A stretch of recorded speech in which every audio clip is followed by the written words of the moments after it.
ഇതിപ്പോ നേരത്തെ ശ്രീ ജ്യോതികുമാർ ചാമക്കാല പറഞ്ഞൊരു പ്രശ്നമുണ്ട്. ആരാണ് മെറിറ്റിൽ കയറിയതെന്ന് എങ്ങനെ അറിയും? ആരാണ് അനർഹർ എങ്ങനെ അറിയും? നമ്മുടെയൊക്കെ കുഞ്ഞുങ്ങളെയാണ് ഈ പറയുന്ന ഇവരല്ല, ഈ പേപ്പർ ചോർന്ന് കിട്ടിയവർ പോലുമല്ല, അവരും കുഞ്ഞുങ്ങളാണ്.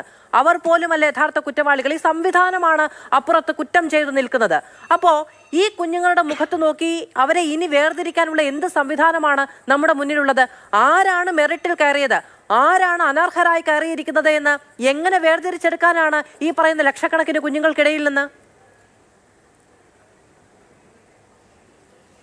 സത്യത്തിൽ വളരെ സങ്കടകരവും ലജ്ജാകരവുമായ സാഹചര്യത്തെയാണ് ഞങ്ങൾ പോലും അധ്യാപകർ പോലും ഫേസ് ചെയ്യുന്നത്. കഴിഞ്ഞ മാസം 5-ാം തീയതിയാണ് നീറ്റ് എക്സാമിനേഷൻ നടക്കുന്നത്. എനിക്ക് ഓർമ്മയുണ്ട്, അത് കഴിഞ്ഞ് 6-ാം തീയതി 9.5 ലക്ഷം കുട്ടികളുള്ള സൈലത്തിൻ്റെ നീറ്റ് ചാനലിനകത്ത് വന്ന് ആ കുട്ടികളെ അഭിസംബോധന ചെയ്ത് ഞാൻ സംസാരിക്കുമ്പോൾ അതിനിട്ട തംബ്നെയിൽ ഞങ്ങളുടെ കുട്ടികളെ ദയവായി NTA പീഡിപ്പിക്കരുത് എന്നായിരുന്നു. NTA എന്താണ് പരീക്ഷാ നടത്തിപ്പിൻ്റെ ദിവസം കുഞ്ഞുങ്ങളോട് ചെയ്തത്?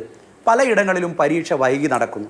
പ്രത്യേകിച്ച് ഒരു ട്രെയിനിങ്ങുമില്ലാതെ ഇത്ര കോടി രൂപ ചെലവഴിക്കപ്പെട്ട ഒരു പരീക്ഷ NTA നടത്തുന്നു. ഒരു എക്സാമിനേഴ്സിനും ഒരു ട്രെയിനിങ്ങും NTA കൊടുക്കുന്നില്ല.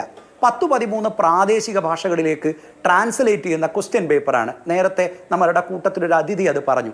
ട്രാൻസ്ലേറ്റ് ചെയ്യാൻ പോലും NTAക്ക് ഒരു സ്ഥിരം സമിതിയില്ല. എല്ലാ വർഷവും ക്വസ്റ്റ്യൻ പേപ്പർ തർജ്ജമ ചെയ്യാൻ വേണ്ടി വാടകയ്ക്കെടുക്കുകയാണ് NTA ഉദ്യോഗസ്ഥരെ. അപ്പോൾ ക്വസ്റ്റ്യൻ പേപ്പർ ചോരാനുള്ള സംവിധാനം അതിനകത്ത് തന്നെ ഇൻബിൽട്ടായി കിടപ്പുണ്ട്. 1563 പേർക്ക് ഗ്രേസ് മാർക്ക് കൊടുത്തു എന്ന് NTA സമ്മതിക്കുന്നു. ആരോപണം ഉയർന്നതിന് ശേഷം ഗ്രേസ് മാർക്ക് ക്യാൻസൽ ചെയ്തത് കോടതിയല്ല, NTAയുടെ തന്നെ ഇന്റേണൽ ഓഡിറ്റിംഗ് സമിതിക്ക് അത് ക്യാൻസൽ ചെയ്യേണ്ടി വരുന്നു. അതായത് ഗ്രേസ് മാർക്ക് കൊടുത്തത് തെറ്റായിപ്പോയി എന്ന് സമ്മതിക്കുന്നു. വൈകി പരീക്ഷ നടത്തിയാൽ ഗ്രേസ് മാർക്ക് കൊടുക്കാമെന്ന് കോടതി പറഞ്ഞിട്ടുണ്ട് മുൻകാലത്ത്. നമ്മൾ പറയുന്നു, എങ്ങനെയാണ് പരീക്ഷ വൈകുക? രാജ്യത്തെ പല മത്സര പരീക്ഷകളും നടക്കുന്നത് കമ്പ്യൂട്ടർ മോഡിലാണ്. ഇൻ്റർനെറ്റ് അവൈലബിലിറ്റിയുടെ പ്രശ്നം കൊണ്ട്, കമ്പ്യൂട്ടറിൻ്റെ തകരാറ് കൊണ്ട്, ചില എക്സാമിനേഷൻ സെൻറ്ററുകളിൽ വരാവുന്ന സാങ്കേതിക പിഴവുകൾ എക്സാമിനേഷൻ വൈകി നടക്കാൻ കാരണമായാൽ ആ സാങ്കേതിക പിഴവിന് ഗ്രേസ് മാർക്ക് കൊടുക്കണം എന്ന നിരീക്ഷണത്തിൽ യുക്തിയുണ്ട്. ഇവിടെ എങ്ങനെയാണ് സാങ്കേതിക പിഴവ് വരിക? ക്വസ്റ്റ്യൻ പേപ്പർ മുൻകൂട്ടി എത്തിക്കുന്ന, OMR ഷീറ്റ് മുൻകൂട്ടി എത്തിക്കുന്ന, മുൻകൂട്ടി എക്സാമിനേഴ്സ് ക്ലാസ്സിൽ കയറുന്ന, മുൻകൂട്ടി വിദ്യാർത്ഥികൾ പരീക്ഷയുടെ 1 മണിക്കൂർ നേരത്തെയെങ്കിലും സെൻറ്ററുകളിൽ കയറിയിരിക്കുന്ന പരീക്ഷ എങ്ങനെയാണ് വൈകി നടത്താൻ കഴിയുക? ഞാൻ പറഞ്ഞു, 6-ാം തീയതി ഞങ്ങൾക്ക് ഇത് പറഞ്ഞുകൊണ്ട് ഞങ്ങളുടെ യൂട്യൂബ് ചാനലിലൂടെ കുട്ടികളെ അഭിസംബോധന ചെയ്യേണ്ടി വന്നു. അതിനുശേഷം ഈ മാസം 4-ാം തീയതി റിസൾട്ട് വരുന്നു. 1 മാസം കഴിഞ്ഞ് റിസൾട്ട് വരുന്നു. റിസൾട്ട് വന്ന് 5-ാം തീയതിയും കഴിഞ്ഞ് 6-ാം തീയതി ഇന്ത്യയിൽ ആദ്യമായി ഒരു പത്രസമ്മേളനം വിളിച്ചത് സൈലോ ആണ്. മാതൃഭൂമി ഉൾപ്പെടെയുള്ള മുഴുവൻ മാധ്യമ പ്രവർത്തകരെയും ഞങ്ങൾ വിളിച്ചു ചേർത്ത് അവരോട് ഞങ്ങൾ പറഞ്ഞു, ഇന്ത്യയിൽ ആദ്യമായി ഈ പുകമറകൾ ഉണ്ടാവുന്നതിന് മുമ്പേ, ഈ ആരോപണങ്ങൾ ഉണ്ടാവുന്നതിന് മുമ്പേ ഞങ്ങൾ പറഞ്ഞിട്ടുണ്ട്, ഇതിൽ സമ്പൂർണ്ണമായ തിരിമറികൾ നടന്നിട്ടുണ്ട്. കാരണം ഞങ്ങളുടെ കുട്ടികൾ അങ്ങേയറ്റം നിരാശരാണ്, അവർ വിഷമിക്കുകയാണ്, അവരുടെ മെറിറ്റ് അട്ടിമറിക്കപ്പെട്ടു എന്നവർ വിചാരിക്കുന്നുണ്ട്.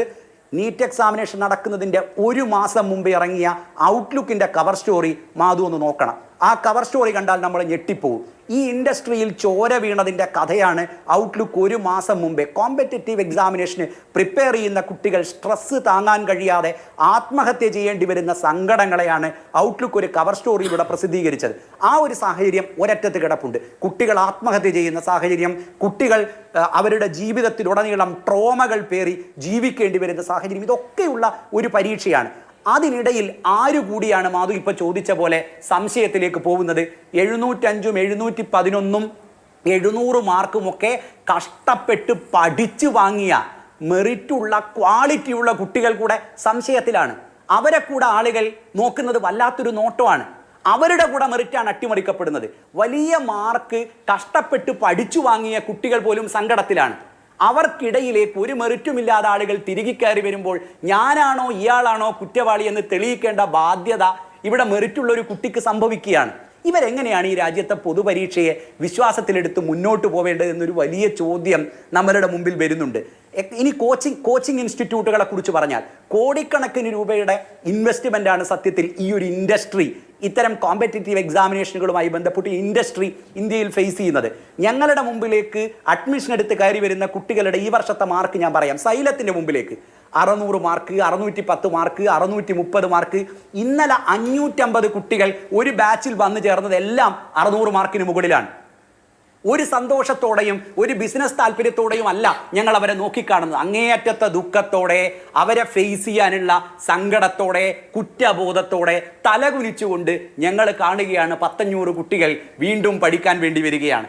ഈ വർഷത്തെ എക്സാമിനേഷൻ ക്വാളിഫൈ ചെയ്യേണ്ടിയിരുന്ന, ചരിത്രപരമായി ആ കിട്ടിയ മാർക്ക് കൊണ്ട് ക്വാളിഫൈ ചെയ്തിരുന്ന കുട്ടികൾ അവർക്ക് ഈ വർഷം കിട്ടാത്തതിൻ്റെ സകലമാന സങ്കടവും പേറി വീണ്ടും കോച്ചിങ് സെന്ററിലേക്ക് വരികയാണ്. എനിക്ക് അറിഞ്ഞുകൂടാ കോച്ചിങ് സെന്ററുകൾക്ക് സന്തോഷത്തോടുകൂടി അവരെ ഫേസ് ചെയ്യാൻ കഴിയുമോ എന്ന്.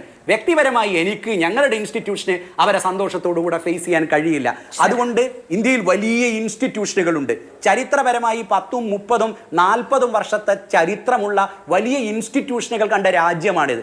ഈ ഇൻസ്റ്റിറ്റ്യൂഷനുകൾക്കെല്ലാം ഈ കുഞ്ഞുങ്ങൾക്ക് വേണ്ടി നിൽക്കാൻ വേണ്ടി പറ്റണം. ഈ കുഞ്ഞുങ്ങൾക്ക് വേണ്ടി ശക്തമായി കോടതിയിൽ കേസ് പറയാൻ വേണ്ടി പറ്റണം. സുപ്രീം കോടതിയുടെ അവധിക്കാല ബെഞ്ചിനു മുമ്പിൽ സുപ്രീം കോടതിയിലെ സീനിയർ അഡ്വക്കേറ്റ്സുമാരെല്ലാം അവധിക്ക് പിരിഞ്ഞ ഒരു സമയത്ത് ദുർബലരായ അഡ്വക്കേറ്റ്സുമാർ മാത്രം ചെറിയ ഫീസിൽ ഹാജരായി പിരിയേണ്ട, ചർച്ച ചെയ്തു പിരിയേണ്ട ഒരു കേസായി ഈ കേസ് മാറരുത്. ഇത് ഈ രാജ്യത്തിന്റെ ഭാവി